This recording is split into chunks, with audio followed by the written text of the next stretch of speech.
എന്തിനാ മോള് കരയുന്നേ? മോളെന്തിനാ കരയുന്നേ സ്കൂളിൽ നിന്ന്?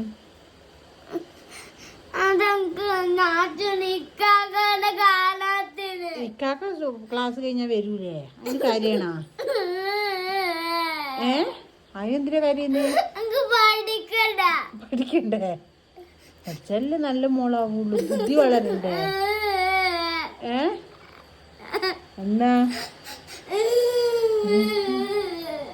അതെന്താ പഠിക്കണ്ടാത്ത? എന്തിട്ട് എന്തിട്ട് മോളെ പഠിക്കണ്ടാത്ത? എന്തിട്ട് കാര്യാണ്ട് പോരെ? ഇക്കാക്ക വരും കാണാൻ ഇടക്കിടക്ക് കേട്ടാ. ഓക്കെ. പഠിക്കാൻ കിട്ടുന്നില്ലേ? ഏതാ കിട്ടാതെ? ഏത് വ്യഞ്ജനാക്ഷരങ്ങളാ? അത് മോൾ ആദ്യമായിട്ട് പഠിക്കുന്നോണ്ടല്ലേ? അത് ഞാൻ ടീച്ചറോട്